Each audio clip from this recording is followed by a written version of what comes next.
పరలోక రాజ్యము సముద్రములో వల వేయుచున్నటువంటి వలను పోలి ఉన్నది. వల వేసినప్పుడు చేపలు చాలా వస్తాయి. వచ్చిన ప్రతి చేప మంచిది కాదు.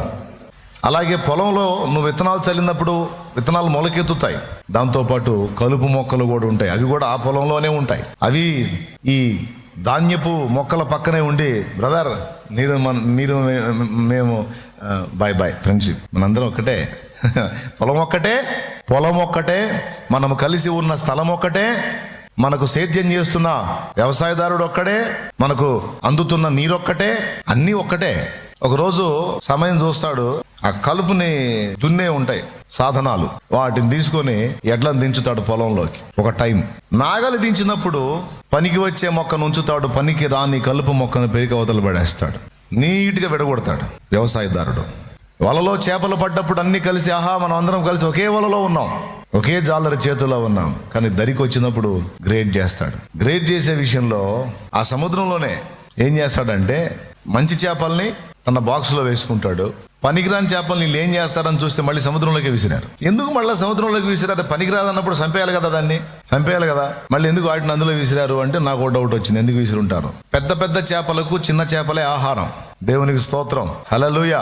కాబట్టి సముద్రంలో ఈ శేషం కూడా ఉండాలి, కానీ వల్ల ఉండకూడదు, సముద్రంలో ఉండాలి. అంటే లోకములో నుండి వేరు చేశాడు, మళ్ళీ అందులో తేడా చేపల్ని ఎక్కడికి విసిరాడు?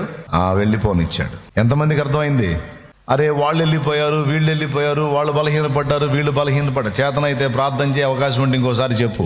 ఆయన వినకపోతే వదిలేసాయి. దేవుణ్ణి విసర్జించి వెళ్ళిందల్లా చెడ్డ చేపే. ఆశ్చర్యం ఏంటంటే, వాస్తవానికి ఆ పర్సన్ దేవుణ్ణి వదిలిపెట్టి వెళ్ళటం కాదు, దేవుడే వాడిని వదిలేశాడు. ఆ పర్సన్ దేవుణ్ణి వదిలి వెళ్ళిపోవటం కాదు, దేవుడే వాడిని వదిలేశాడు.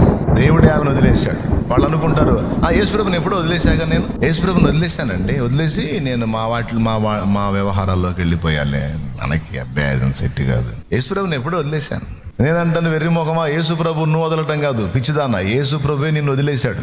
యేసుప్రభుని వదిలిపెట్టి వెళ్ళిపోవటం కాదు పిచ్చోడా, యేసుప్రభువే నిన్ను వదిలేశాడు కాబట్టే మళ్ళీ నువ్వు లోకంలోకి వెళ్ళగలిగావు. అదే ఆయన తన పరిశుద్ధాత్మ ద్వారా నిన్ను బ్యాలెన్స్ చేస్తే నువ్వు సావనన్నా సస్తావు, కానీ ప్రభువుని మాత్రం వదిలిపోవు. ప్రభువును వదిలి మరో మార్గానికి వెళ్ళి నువ్వు ప్రశాంతంగా ఉన్నావు, బతకగలుగుతున్నావంటే దేవుడు విసర్జించిన చేప వినువు, తిరిగి అందులోకి నెట్టేశాడు. నేను తర్వాత అవుతావు సైతాను గాడికి ఆహారం.